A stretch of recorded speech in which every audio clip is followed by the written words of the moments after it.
نحمده ونصلي على رسوله الكريم أما بعد فأعوذ بالله من الشيطان الرجيم بسم الله الرحمن الرحيم رب اشرح لي صدري ويسر لي أمري واحلل عقدة من لساني يفقهوا قولي رب زدني علما اللهم ربنا زدنا علما اللهم أرنا الحق حقا وارزقنا اتباعه وأرنا الباطل باطلا وارزقنا اجتنابه.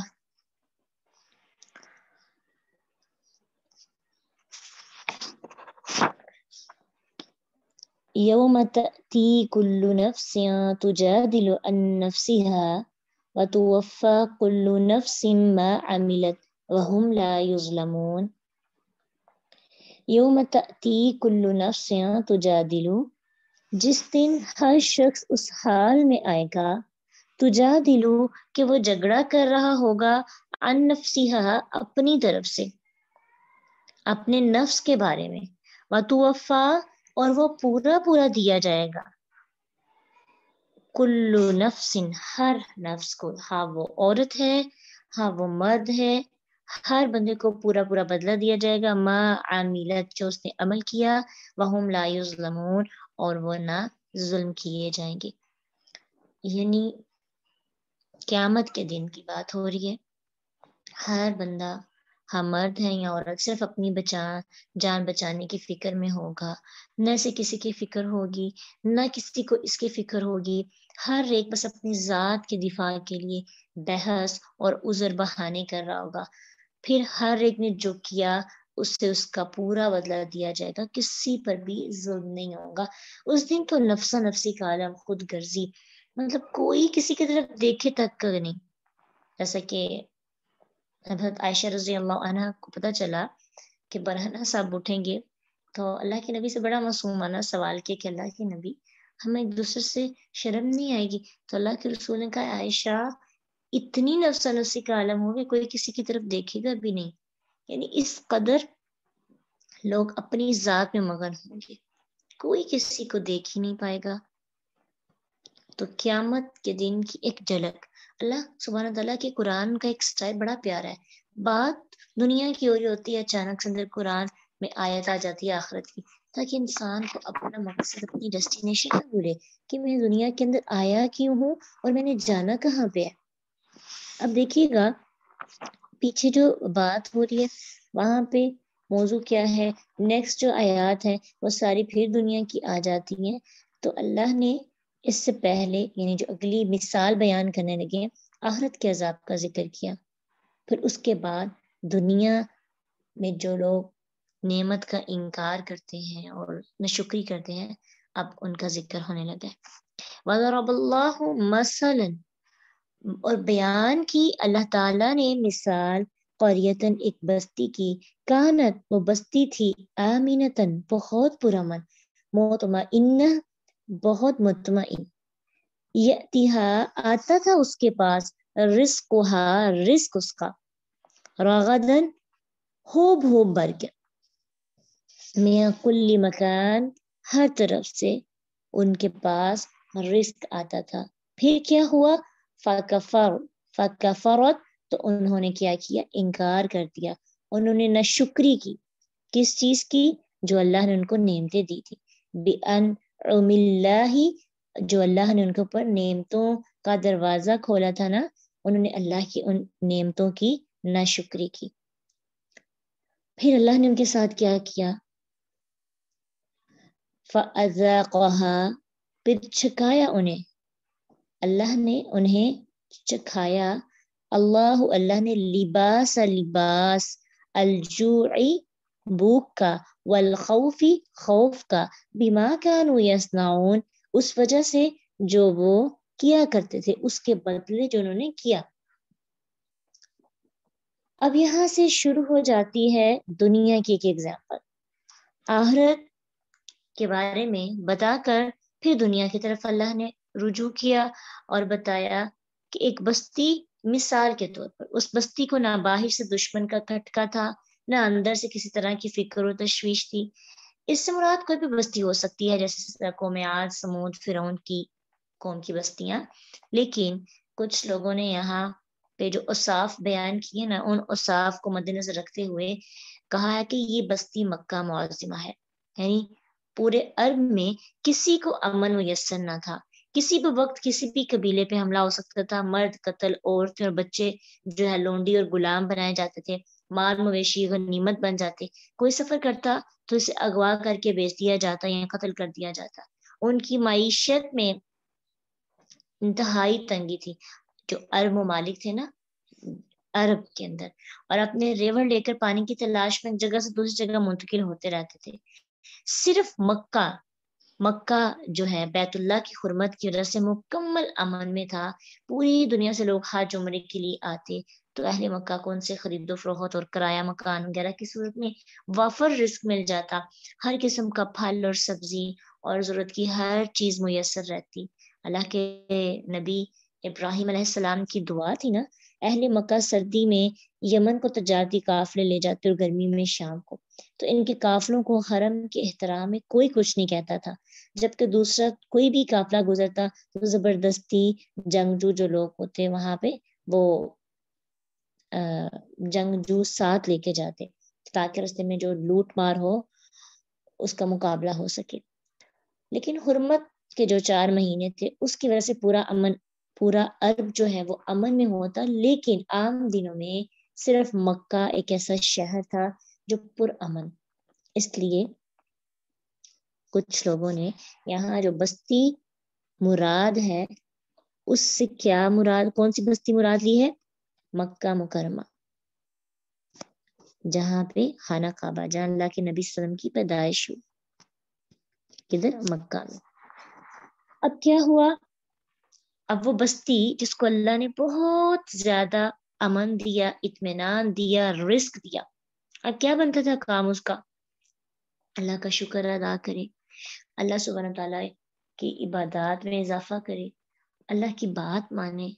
اب اگر مکہ ہی سپوز کر لیا جائے کہ اس سے مراد مکہ ہے، تو دیکھیے ان سب نعمتوں کے بعد ان کو شرک نہیں کرنا چاہیے تھا. ابراہیم علیہ السلام کی مورتیاں بنائی،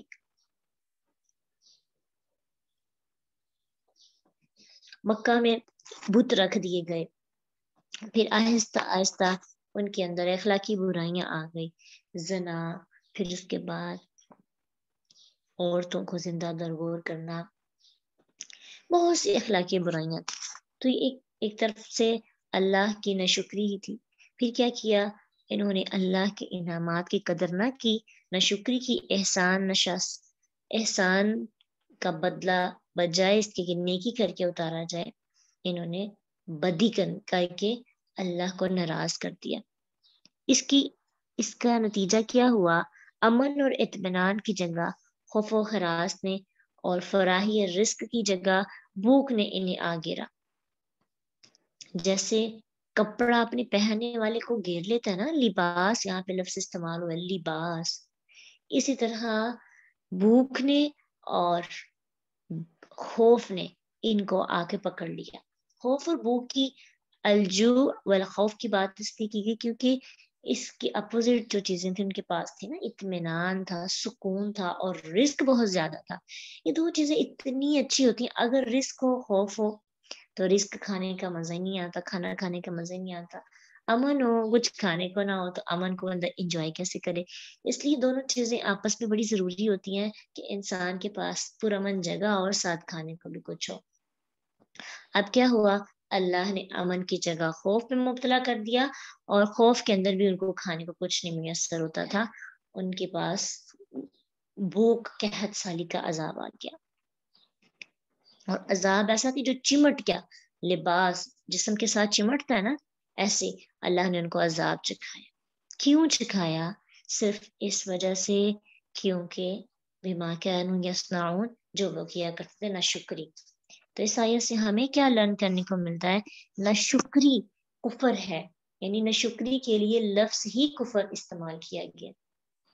فکفرت لئن شکرتم لأزیدنکم ولئن کفرتم ان عذابی شدید، کہ جو شکر ادا کرتا ہے اللہ اس کو اور عطا کرتے ہیں اور عطا کرتے ہیں، لیکن جو ناشکری کرتا ہے، جو کفر کرتا ہے، پھر اللہ کہتے ہیں میرا عذاب بہت سخت ہے۔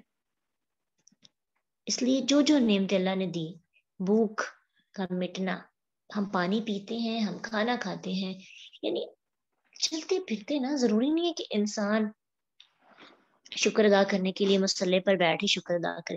آپ چلتے پھرتے وقتاً فوقتاً روز اپنی کوئی ایک نعمت کو یاد کر کے اللہ کا نا بہت شکر ادا کیا کریں، فیل کر کے اللہ کتنا شکر ادا کروں میں آپ کا، پھر بھی کم ہے کہ آپ نے مجھے یہ نعمت دی، اللہ یہ رشتہ اتنا خوبصورت میرے لیے بنا دیا، میں نے تو کبھی سوچا ہی نہیں تھا، اللہ فلاں بندہ میری اتنی عزت کرتا ہے، میں تو اس قابل ہی نہیں ہوں، اللہ آپ نے مجھے کھانے کو آج اتنی تازہ خوراک دے دی، اللہ آپ کا بہت شکر۔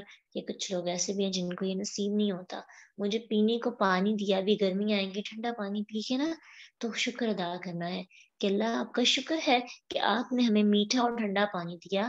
کئی ایسے علاقے ہیں جہاں پہ پانی میٹھا نہیں ہے، تو یہاں پہ جو لوگ پنجاب میں خاص طور پہ رہتے ہیں، ان علاقوں کے اندر جہاں پہ میٹھا پانی میسر ہوتا ہے، جو قابل سکون ہوتا ہے اور پیاس بھی مٹا سکتا ہے، اس پہ بھی شکر ادا کرنا چاہیے۔ یعنی کون سی ایسی چیز ہے کہ جس پہ انسان شکر نہ کرے؟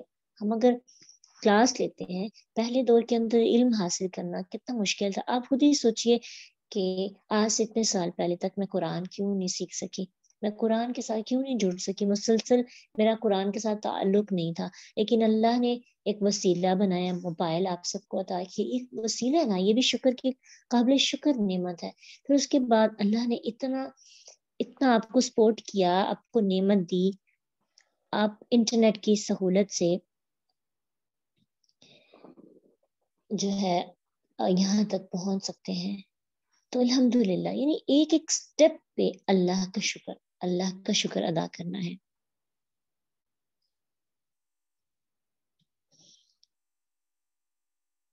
انشاءاللہ اللہ تعالیٰ کا شکر ادا کرنے سے انسان کو اللہ اور نعمتیں عطا کرتے ہیں، اور نعمتیں۔ ہاں کچھ علاقے ایسے ہیں جہاں پہ پانی بکتا ہے، تو دیکھیے نا، جو لوگ فری پانی یوز کرتے ہیں ان کو تو پھر بہت شکر ادا کرنا چاہیے نا۔ خاص طور پہ کراچی کے اندر پانی کی بہت کمی ہوتی ہے، آئی تھنک اپنے گھروں کے اندر ہی پانی کو سیو کیا جاتا ہے، کچھ اوقات ہوتے ہیں ان کے جس میں ان کو پانی ملتا ہے، وہ سیو کر لیتے ہیں۔ الحمدللہ الحمدللہ، اللہ کا شکر ہے کہ اللہ نے ہمیں بہت سی نعمتیں عطا کی۔ تو انشاءاللہ جب ہم نعمتوں کا جتنے ہم شکر والے انسان بنتے ہیں، ہماری زندگی کے اندر سے مایوسی بالکل ختم ہو جاتی ہے۔ اپنی زندگی کے نا روشن پہلوؤں کو ڈسکس کیا کریں، جیسے ہم لوگوں کو اپنا رونا سناتے ہیں نا کہ میرے ساتھ یہ ہو گیا وہ ہو گیا، یعنی ہر بندہ آپ اپنے گھروں کے اندر دیکھیں، آپ اگر کوئی عورت آ جائے آپ کے محلے کی، تو اکٹھے بیٹھ کے لوگ کیا باتیں کرتے ہیں، فلاں کام بھی میرا صحیح نہیں ہو رہا، فلاں کام بھی نہیں صحیح ہو رہا، میرے پاس یہ بھی نہیں ہے، رونا دھونا، میری بہو ایسی ہے، میری ساس ایسی ہے، میرا فلاں رشتہ میرے ساتھ خوش نہیں، یا میں خوش نہیں، یعنی ہر وقت باتیں ہی کفر کی ہو رہی ہیں، یعنی شکری کی ہو رہی ہیں، حالانکہ اللہ نے پہلے زمانے کے اندر دیکھی آسائشیں تھی، یہ اتنی آرام سے بیٹھ کر اتنا کچھ حاصل کر سکتے تھے، ایک کلک پر ہمیں گھروں میں چیزیں مل سکتی تھی، آن لائن ڈیلیوری سے ہمارے لیے چیزیں اتنی آسان ہو گئی ہیں، یعنی کیا چیز ہے جو ہمارے پاس نہیں ہے؟ تو جتنی چیزیں آسائشیں بڑھ رہی ہیں، اتنا ناشکرا پن ہمارے اندر آ رہا ہے، اتنا کفر بڑھ رہا ہے، اسی وجہ سے تو مایوسی ہے نا۔ تو آپ کے پاس تھوڑا ہے لیکن شکر، ہر لمحے اللہ مجھے آپ سے کوئی گلا نہیں، اللہ آپ نے تو مجھے یہ بھی دے دیا، میں تو اس قابل ہی نہیں تھی۔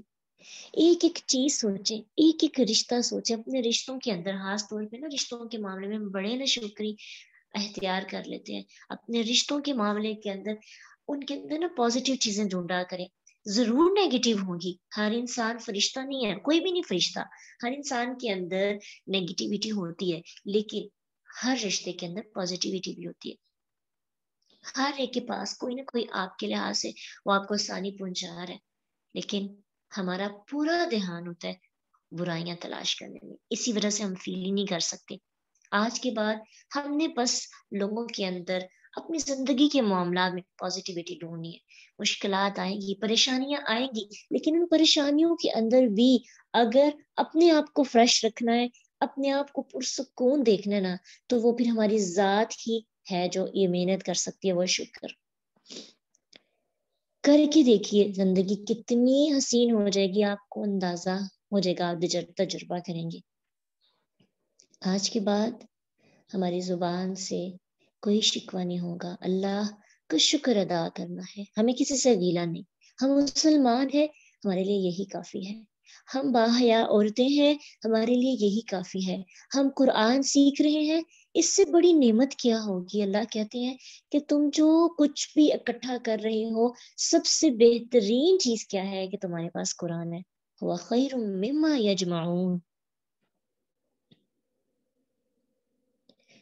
بالکل انسان کو آگاہی ہو جائے نا تو شکر. تو مجھے لگتا ہے کہ ہمارے پاس نا صبر کرنے کو کم چیزیں، شکر کرنے کو زیادہ چیزیں. لیکن ہم کہتے ہیں میرا تو صبر ہی ہمیشہ سے صبر ہی کرتی آ رہی. کوئی ایک وجہ ہوتی ہے صبر والی، لیکن 99 چیزیں ایسی ہوتی ہیں جن پہ شکر کرنا ہوتا ہے. لیکن ہم اس ایک چیز کو پکڑ کر کھیلتے رہتے ہیں، اس کو کھلاتے رہتے ہیں، اسے کھلاتے رہتے ہیں کہ پکڑ کے کبھی ادھر جا رہے ہیں، کبھی ادھر جا رہے ہیں. واہ ویلا شکوا. لیکن وہ جو 99 چیزیں ہیں وہ بیچاری منہ تکری ہوتی ہیں. ہماری طرف بھی دیکھا جائے، ہمیں بھی سراہا جائے، ہمیں پذیرائی ملے. پھر کیا ہوتا ہے کہ جب ان کو کوئی ویلیو نہیں دی جاتی، وہ چیزیں آہستہ آہستہ دب جاتی ہیں، ان کی ویلیو پھر نظر ہی نہیں آتی. اس لیے تھوڑا سا غور کریں. تھوڑی سی، جیسے کہ آج کل مطلب ہمارے معاشرے کے اندر نا جو ویسے اکثریت رائے بنتی ہے کہ یعنی جو چیزیں اکثر ہوتی ہیں نا وہ سمجھی جاتی ہیں کہ یہ ٹھیک ہے، لیکن ہم چیزوں کی اکثریت کو رائے نہیں بناتے. ایک کوئی قصہ واقعہ ہو جائے، پھر اس پہ اتنی بات کرتے ہیں، اتنا ناشکری کا رویہ ہمارا ہوتا ہے. جیسے کہ ریسنٹلی بات جو ہوئی بیٹی سے ریلیٹڈ، بالکل وہ ایک غلط بات تھی، لیکن اگر دیکھیں اپنے گھروں کے اندر، اپنی زندگی میں دیکھیں تو کتنی ویلیو ہمیں عورت ہونے کے ناطے ملتی ہے. ایز اے مسلم گرل ہم کتنا پرسکون والا ماحول دیکھتے ہیں، لیکن ایک جب کوئی غلط حرکت ہو جاتی ہے معاشرے کے اندر تو ہم اپنے آپ کو بھی انسیکیور فیل کرتے ہیں، حالانکہ ہم بہت سیکیورٹی میں ہیں. تو یہ انصاف نہیں ہوتا. انصاف یہ ہے کہ ہم پازیٹیو چیزوں کو بھی بار بار سامنے لائیں. جتنی پازیٹیوٹی، آپ جتنا پازیٹیو بات کریں گے نا لوگوں سے، لوگوں کے اندر بھی مایوسی ختم ہوگی انشاءاللہ. ہم لوگوں کا ایک ٹارگٹ یہ بھی ہے کہ ہم نے ایک نئی چیز ایڈ کرنی ہے اپنی لائف میں. ہم نے جب اپنی کزنس کے ساتھ، اپنے رشتہ داروں کے ساتھ، پیرنٹس کے ساتھ، اپنے لائف پارٹنرز کے ساتھ، جس کے ساتھ بھی، اپنے بچوں کے ساتھ گفتگو کرنی ہے نا، تو ہماری گفتگو کا زیادہ حصہ اللہ کی نعمتیں گننے پر، اللہ کا شکر ادا کرنے پر اور مسکراہٹوں پر مبنی ہو. اس سے کیا فائدہ ہوگا؟ ہم اچھی وائبس دیں گے، ہم ایک بہترین پیغام لوگوں کو دینے ہوں گے. یقین جانے جو لوگ بہت فریش ہو کے ہمیں ملتے ہیں اور اللہ کا شکر ادا کرتے ہیں نا، پھر ہمارا بھی دل چاہتا ہے کہ ہم بھی اللہ کی نعمتوں کو گنیں اور اللہ کا شکر ادا کریں. ٹھیک ہے، انشاءاللہ. انشاءاللہ یہ نہ ہو کہ اگر ہم نے شکری کریں تو ہم پر بھی عذاب آ جائے. ایسا ہوتا ہے جب ہم کسی چیز کی قدر نہیں کرتے، اللہ لے لیتے ہیں. مثلا قرآن کی قدر ہی نہ کرتے. قرآن کی اللہ نے توفیق دی، لیکن اس کی قدر کیا ہے؟ اس کو ریگولر لینا، اس کو اچھے سے یاد کرنا، جو اللہ نے سکون دیا اس سکون کو محسوس کرنا، اس کو اگنور نہ کرنا. اس کے ٹیسٹ ہیں، اس کے جس طرح کا بھی سسٹم ہے، اس کو بڑی محبت کے ساتھ سیکھنا. پھر کیا ہوتا ہے کہ اللہ سبحانہ تعالیٰ مزید محبت دے دیتے ہیں. لیکن جو جوائن کرتا ہے، جڑ جاتا ہے، لیکن اگنور کرتا ہے، مثلا چھوٹی سی پرابلم کی وجہ سے اس کو پس پش ڈال دیتے ہیں، فرسٹ پریورٹی نہیں بناتا. اللہ آہستہ آہستہ اس کی زندگی سے قرآن کو مطلب قرآن کو دور کر دیتے ہیں. اللہ بے قدرے لوگوں کو قرآن کی محبت نہیں عطا کرتے. وہی بات آ جاتی ہے، نہ شکری جو اختیار کرتا ہے اس نعمت کے بدلے وہ جو اس کا متضاد ہوتا ہے نا، اپوزٹ چیز ہوتی ہے، وہ عطا کر دیتے ہیں. جیسے رزق کی جگہ بھوک اور اطمینان کی جگہ خوف. اسی طرح قرآن کی محبت کی جگہ قرآن سے دوری. یہ نہیں ہوتا کہ وہ لوگ قرآن سے نفرت کرتے ہیں، ایسا تو ہو ہی سکتا. مسلمان تو قرآن کے لیے جان بھی لٹا سکتا ہے، لیکن وہ جذبہ جو دل کا ہوتا ہے، تدبر کا، محبت کا، غور و فکر کا، روز کمپنی کا، روز یاد دہانی کا، شکر نہ کرنے کی وجہ سے اللہ واپس لے لیتے ہیں. اور شکر کی بنا صرف زبانی شکر نہیں ہے، شکر کے بھی خاص طور پہ جو 3 پہلو ہیں ان کا خیال رکھنا پڑتا ہے. لسانی شکر، زبان سے بھی بہت شکر ادا کریں اللہ کا، اللہ کی تمہید بیان کرے، اللہ کی حمد بیان کرے، اللہ کی تسبیحات بیان کرے. پھر اس کے بعد دل سے، دل نہیں اگر ہوگا نا، دل ارادہ نہیں کرے گا یا دل کے اندر وہ فیلنگز نہیں آئیں گی کہ واقعی مجھے اس چیز کی قدر ہے، تو بھی زبان کے شکر کا کوئی فائدہ نہیں. جیسے ہم سے کوئی پوچھتا آپ کا کیا حال ہے، آپ کہتے ہیں شکر الحمدللہ ٹھیک ہی ہے. تو اس طرح سے اگر ہم شکر ادا کریں گے، یہ تو فارمیلٹی ہے. فیل کریں الحمدللہ، اللہ کا بہت شکر ہے، میں بالکل ٹھیک ہوں، اللہ نے بہت نعمتیں دی ہیں، اللہ نے بہت احسان کیا ہے. فیل کر کے جب کوئی پوچھتا ہے تو فیلنگز کے ساتھ. ہاں اگر کبھی پرابلم ہے، مسائل ہیں یا دکھی ہیں، تو پھر الحمدللہ اللہ کل حال کہہ لے کہ اللہ کا شکر ہے کہ اللہ نے جس حال میں بھی رکھا ہے. تو اسی طرح تیسرا شکر کیا ہے؟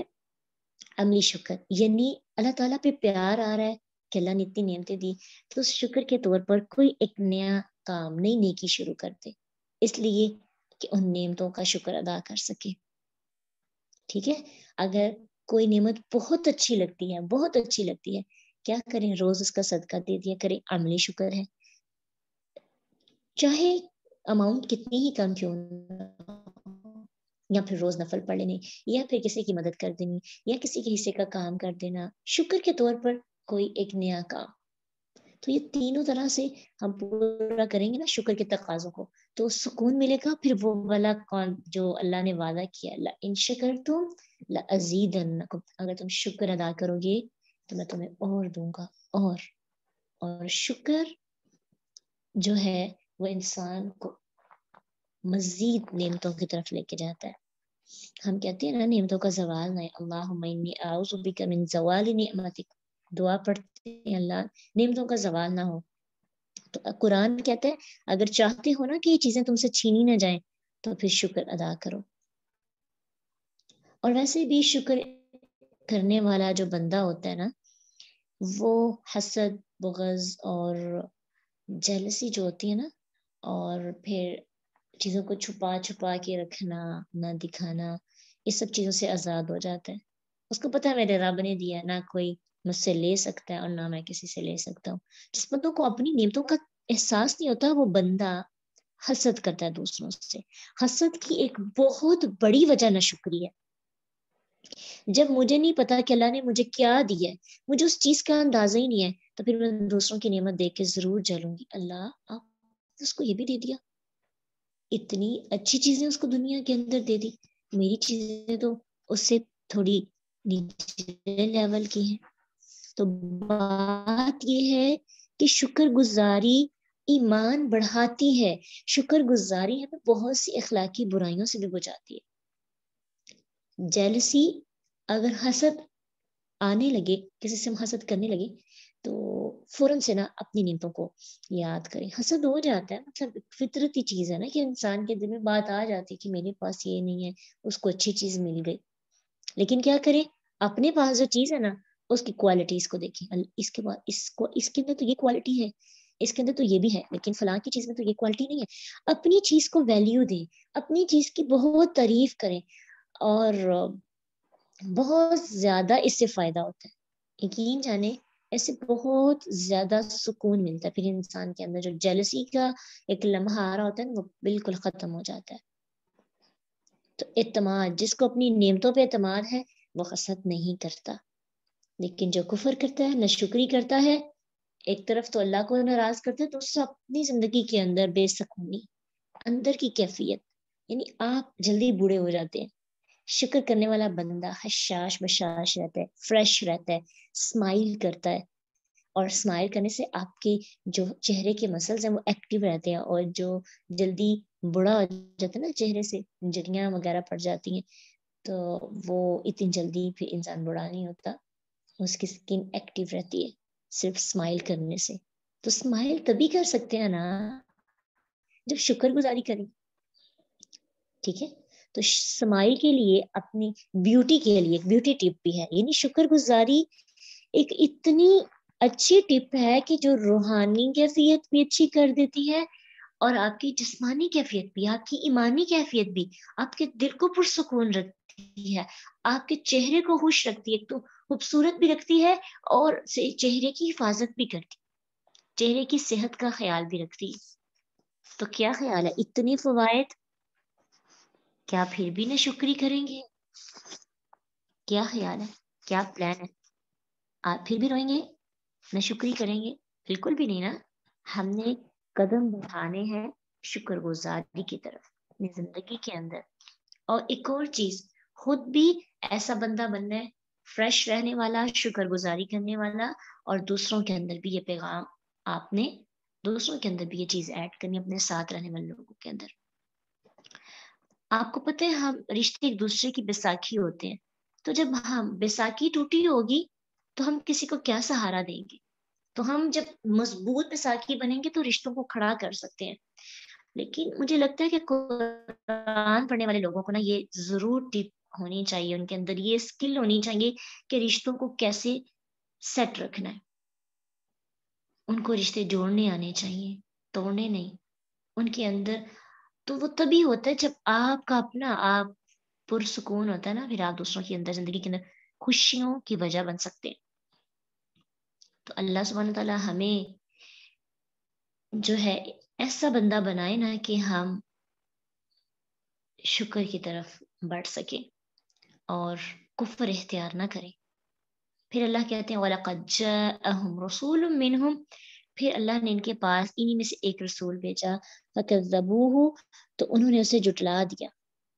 پھر کیا ہوا، فَأَخَذَهُمُ الْعَذَابُ وَهُمْ ظَالِمُونَ، تو انہیں عذاب نے آ پکڑا. کیوں؟ کیونکہ وہ ظالم تھے، انہوں نے ناشکری کی، انہوں نے جو پیغمبر ایک نعمت تھے اس پیغمبر کو بھی ویلیو نہ دی. اس کا مطلب ہے جو پریچر ہوتا ہے، جو مبلغ ہوتا ہے، جو مصلح ہوتا ہے، جو ٹیچر ہوتا ہے، جو گائیڈر ہوتا ہے، جو آپ کی غلطیاں بتانے والا ہوتا ہے، جو آپ کو نیکی کی راہ دکھانے والا ہوتا ہے، وہ زندگی کی بہت بڑی نعمت ہوتا ہے. ٹھیک ہے، تو یہ احسان ہے اللہ کا، بہت بڑا احسان تھا. اللہ تعالیٰ نے انہی میں سے ایک رسول بھیجا، اور ایک بڑا احسان انہی میں سے یعنی بشر انسان کا رسول بن کر آنا انسان کے لیے بہت بڑی نعمت ہے. فرشتوں کو کاپی کرنا آسان نہیں تھا، فرشتوں کو فالو کرنا ایزی نہیں تھا، کیونکہ ان کے پاس تو ایک ایکسٹرا آرڈنری پاور ہے نا. انسان تو انسان ہے، تو پھر انسان ہونا رسول کا ایک بہت بڑی نعمت ہے. لیکن لوگوں نے اس کا بھی احساس نہ کیا اور انکار کر دیا. تو اسی لفظ کو بنیاد بنا کر اکثر مفسرین نے اس بستی سے مراد مکہ موضوع لیا ہے.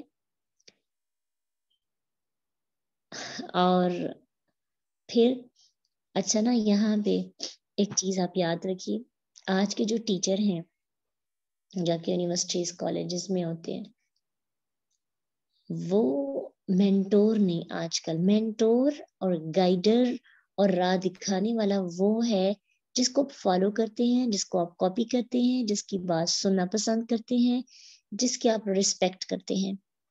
ٹھیک ہے، تو آج کے دور میں نا ٹیچر، جو ڈگری دینے والا ٹیچر ہے نا، اس کی ایک الگ ٹرم ہے، اور جو زندگی سکھانے والا ٹیچر ہے نا وہ ایک الگ ٹرم ہے. یعنی پریچر، مصلح، گائیڈر روشنی بن کے آپ کی زندگی میں آنے والا. اس لیے ہم کمپیئر نہیں کر سکتے. یعنی ٹیچر یا استاد کے حقوق جو بھی ہیں، جب ان کی بات ہو تو اپنے مینٹورز کو، جن کو آپ فالو کرتے ہیں، جن کی آپ یعنی جیسے نبی صلی اللہ علیہ وسلم کو ہم فالو کرتے ہیں نا، پھر اس کے بعد صحابہ کو فالو کرتے ہیں، پھر بعد میں جنہوں نے ہمیں دین تک پہنچایا، پھر اس کے بعد جو لوگ ہیں زندگی میں، بہت سے لوگ ایسے ہوتے ہیں جن کی کچھ باتیں ہمیں بڑی پسند ہوتی ہیں، پھر ہم ان کو اگر وہ سچی ہوں یعنی حق پر مبنی ہوں پھر ان کو کاپی بھی کرتے ہیں، تو پھر یہ سب چیزیں یہ لوگ بھی ہمارے لیے نعمت ہوتے ہیں۔ اب یہ کیا ہوا کہ نبی صلی اللہ علیہ وسلم کی بستی میں مراد تھی اس آیت سے، لیکن پھر کچھ تفاسیر میں ایسا بھی ہے کہ رسولوں کی کوئی بھی بستی مراد ہو سکتی ہے اور ان کی طرف آنے والا رسول، لیکن سب سے اولا بات کیا ہے؟ مکہ۔ اب یہاں جس بھوک اور خوف کا لباس چکنے کا ذکر ہے، اس کی تفسیر عبداللہ بن مسعود رضی اللہ عنہ نے بیان کی ہے۔ صحیح بخاری میں ایک حدیث ہے کہ نبی صلی اللہ علیہ وسلم نے جب لوگوں کے ایمان لانے سے گریز کو دیکھا نا، تو آپ نے عرض کیا اللہم سبعا کسبعی یوسف، اے اللہ یوسف علیہ السلام کے 7 سالوں جیسے 7 سال مسلط فرما۔ ابھی آپ نے پوچھا نا کہ نبی صلی اللہ علیہ وسلم کے دور کے اندر کیا حد سالی آئی تھی، تو نبی صلی اللہ علیہ وسلم نے خود دعا کی جب انہوں نے دیکھا لوگ ایمان نہیں لا رہے، تو پھر کہا جیسے یوسف علیہ السلام پر 7 سال کے حد سالی کے آئے ویسے عطا کر۔ تو پھر مکہ والوں کو قحط سالی نے آ پکڑا، ہر چیز تباہ و برباد کر دی۔ اس وقت کی بات ہے جب نبی صلی اللہ علیہ وسلم مدینہ میں ہوں گے اور مکہ والوں کے لیے دعا کی، یہاں تک کہ وہ چمڑے مردار اور لاشیں بھی کھا گئے۔ بھوک کی وہ شدت تھی کہ انہیں آسمان کی طرف کوئی دیکھتا نہ ان میں سے تو انہیں دعا نظر آتا۔